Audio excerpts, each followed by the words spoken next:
In this lesson, we will learn how to set the focal point in Peregrine Labs' Bokeh plugin.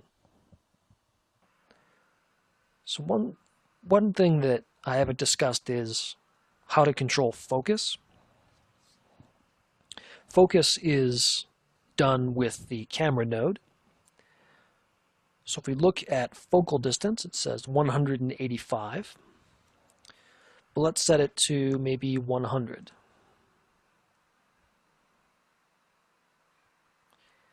So we can see Grollo now, which should be our focal point. He's now completely out of focus. In fact, everything's out of focus. And something to point out is the bokeh shape. That is what you'd use for the kernel input, the circle here. We can actually change this. Go to Optical Artifacts. Excuse me, go to Kernel. Instead of circular, see here's where we would select Input. Instead of circular, we're going to check aperture blades. Currently, blade count is 6. So now we can see there's 6 blades. Let's just change this to maybe 3. Get a much more dramatic effect. So here we go. It becomes much more triangular. Set this back to 6, which is the most common type of aperture blade shape. Okay, let's try to do something else. Maybe set this to 200. Maybe set it to 500. Okay, so we can see now the foreground is completely out of focus, but the background's in focus. So let's say that the default value of the camera from Maya was not already set to the focal distance that we wanted. What would be an easy way to figure this out? Well, lucky for us, we can do that in Nuke's 3D system. So let's make a quick deep to points. Let's plug in the deep, plug in the camera, and then jump over to 3D.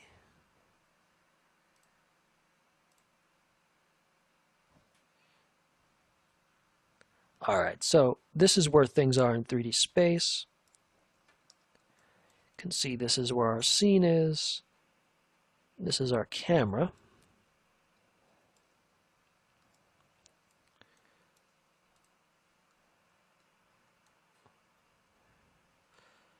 So if we look here, we can see the camera right back here.